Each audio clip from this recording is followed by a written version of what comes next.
दोस्तों अभी हाल ही में आपने ये खबर तो सुनी ही होगी कि ईरान का एक लोता कंटेनर शिप जिसे इजराइल ने डुबा दिया, बौखलाया ईरान उसने भी बदला लेने की सोची। अब उसने भी यूएस से जाने वाले कंटेनर शिप पर हमला कर दिया। ईरान बड़ा खुश हुआ ये जानकर कि ये जो कंटेनर शिप जो उन्होंने उड़ाया वो इजराइल का उड़ाया है। दरअसल जिस कंटेनर शिप को उड़ाया उसे इजराइल का मान बैठा था, पर सच्चाई ये निकली कि इजराइल ने तो इस कंटेनर शिप को कब का बेच दिया था और ये इजराइल का नहीं बल्कि किसी और देश का था जिसे ईरान ने उड़ा दिया है।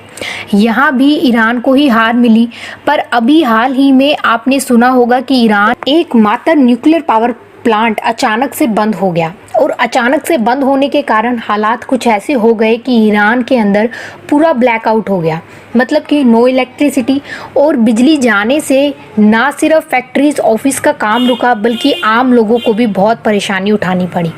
सारी कंट्रीज़ में अंधेरा छा गया, यहाँ तक कि स्ट्रीट लाइट भी नहीं चल रही थी, यहाँ तक कि कुछ एरिया में पानी भी नहीं आ रहा था।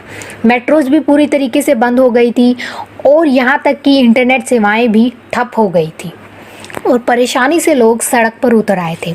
ऐसा लग रहा था कि मानो कब हमला हो जाए। इतनी गर्मी में ये सब होना और ईरान का इस पर कुछ ना कर पाना बहुत बड़ी बात थी। एक छोटे से हमले से इजराइल ने ईरान की इतनी बुरी हालत कर दी। वैसे ईरान फिर भी मानता नहीं है और इजराइल जैसे शक्तिशाली देश से पंगा ले ही बैठता है।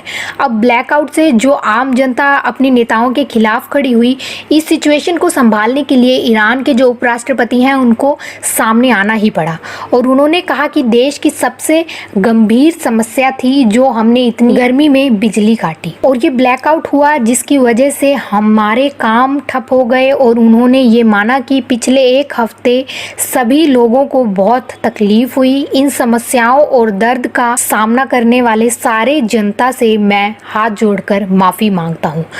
हालांकि ईरान के माफ़ी मांगने से कुछ होने नहीं वाला, क्योंकि उन्होंने ये ऐलान कर दिया है कि वो परमाणु बम बनाएंगे। ऐसा ईरान ने इसलिए कहा क्योंकि उसे ये अच्छी तरीके से पता है कि न्यूक्लियर पावर प्लांट पर हमला और किसी ने नहीं बल्कि इजराइल ने ही करवाया है।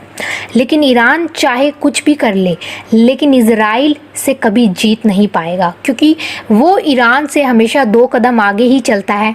तो दोस्तों आपका क्या कहना है ईरान के बारे में, कमेंट बॉक्स में ज़रूर बताइएगा। आज की इस वीडियो में बस इतना ही था।